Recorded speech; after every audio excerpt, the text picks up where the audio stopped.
Moving to the next step, I think in ecosystem services and putting that all in place, one of the big aspects we don't always understand and don't mention is trust.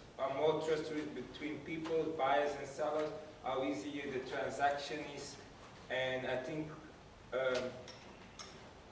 Jasper did some research on it, and he will give some findings of that research. Okay. Well, thank you very much for that. It's the last presentation in this session at the end of a very long day. I have a focus on trust, as Dieter already said, and trust is already mentioned today as or in the last 2 hours as an important factor, as an important concept when people cooperate together, when they have different ambitions trying to reach these at the same place.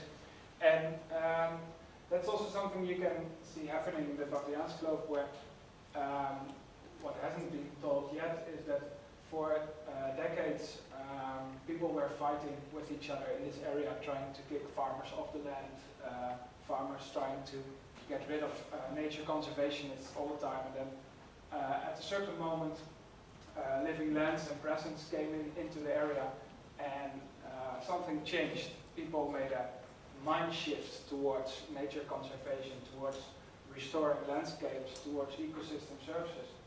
And what I was wondering is what happened here. And although I'm not going to explain the whole story because it's impossible, it's too complex. I think it's too complex even for everybody to understand, including myself. I tried to give very short first conclusions of my research, which I did as part of my PhD, and the research I did together with Josephine Oude-Munnik, who's working for the Government Service for Land and Water Management, also known as Dienstlandelijk Gebied, and who's one of the financiers of part of the project. To start is that, to do a little bit step back, why is trust interesting to study? Trust is seen as an important mechanism in interaction. When people work together in a certain situation, try to reach certain ambition, as I already said. Trust is mainly in literature, but also in the professional field, seen as an important mechanism, as a lubricant for interaction, as a mechanism making it easier for people to cooperate, as a basis for contracts, which is of course also when we talk about ecosystem services very important. Then you can look in different ways to trust, and it's defined in all kinds of ways, but the most important definition, which is used by a lot of people, is that trust is defined as positive expectation towards another's actions and another's behavior. So people have positive expectation that somebody would act like they expect. And that expectation is of course based on something. Most of the times that is a common history or something you experienced or you know about this person, that on that information you base your trust. But that's not all.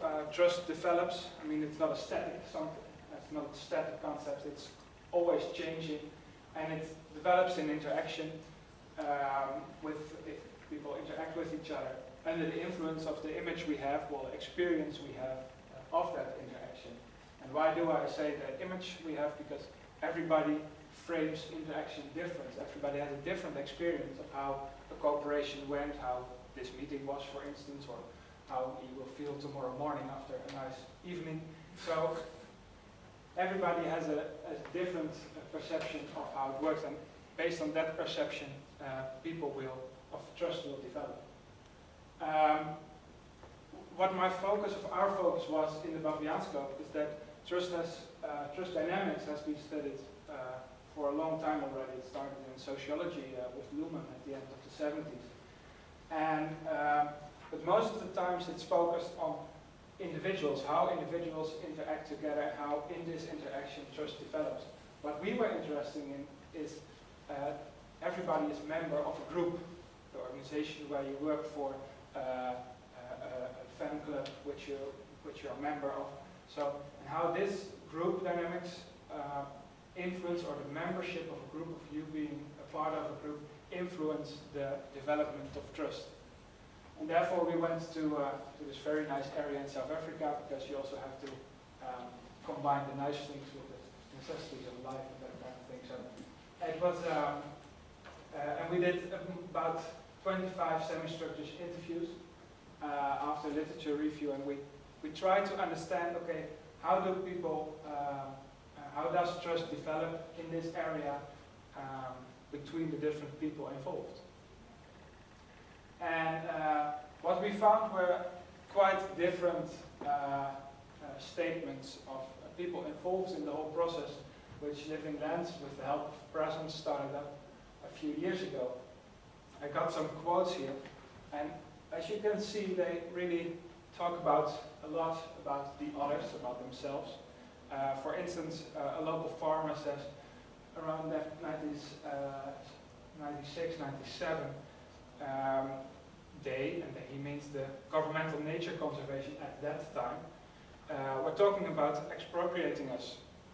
Later, the PMU, which is also a government organization, told the United Nations that the farmers were happy to move, but it was the opposite. So you see that they are still today talking about what happened in the past. And another local farmer said, you see, I'm not a big fan of Eastern Cape Parks, which is the current nature conservation organization, which tries to establish these stewardships, as Dieter was talking about. As long as I don't have to work with them, the better. If I have to, I will, but I really don't want. So you see that if they talk together, or if they talk about the others, they're really not a big fan of each other. And this influences really the way they cooperate. To be more precise, there's hardly any cooperation, hardly any interaction between these people, between the different groups.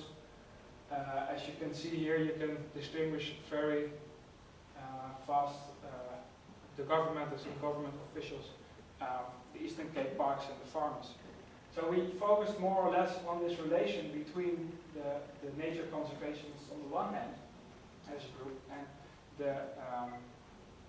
the farmers on the other hand. Well, these were just some examples, and I will go quickly to the results. The most important results were that there was a deep distrust between the different actors, between the different groups, and like I already said, we mainly focused on the farmers versus conservationists, but the government didn't have a very good reputation either.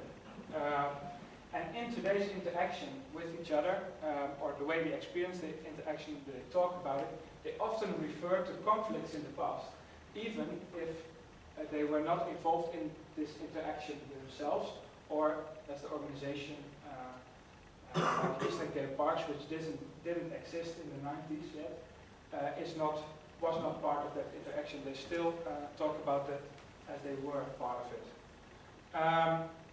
Interaction, therefore, so for today's cooperation for restoring the landscape is difficult, also because it's about changing parts of actors' identity, so it's really sensitive. It's shifting from being a farmer to shifting to being more a conservationist or a tourist destination. And what we see is that the lack of interaction between the people really blocks the development of trust. So the situation between the people, there was really a status quo. Well, of course, that was really about what was happening. And then at a certain moment, like I already said, Living Lands and Presence came in the area. And now you can see there's really a mind shift going on, and people are very different. And so it does mean that that there is a way to change this whole situation. And the most important results we found on this is that Living Lands, by the approach they used by involving students from all over the world, and by being very open to them in sharing their own ideas, but also making it possible for farmers to share their visions and ideas about the area amongst each other, but also with others, and even with Eastern Cape Parks, the situation changed completely.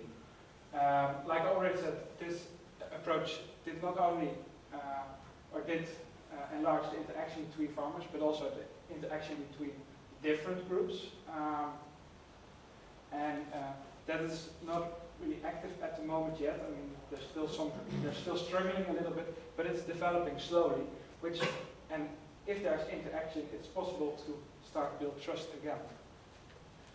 Well, very shortly we come to the main conclusions, or the first conclusions I have to say of our research.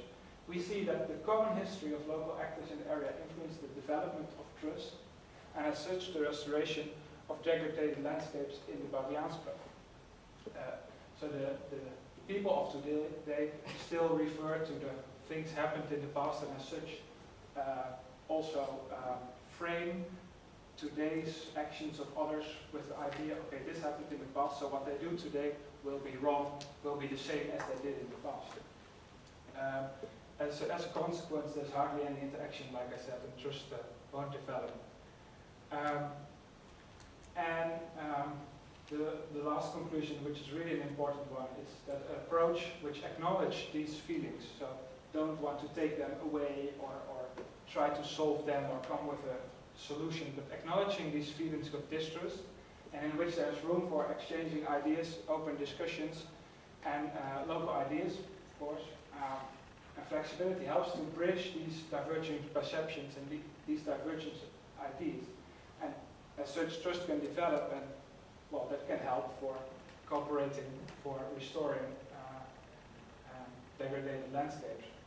And the important part of that is also that you can, because there's interaction, you can show that Eastern Cape Parks, for instance, is not a conservationist organization which there was in the past, which tried to get off the farms, off the land. And as such, you can, through this interaction, show each other's point of view and, well, see if it's going to bring together what you want, and that's for trust for restoring landscape.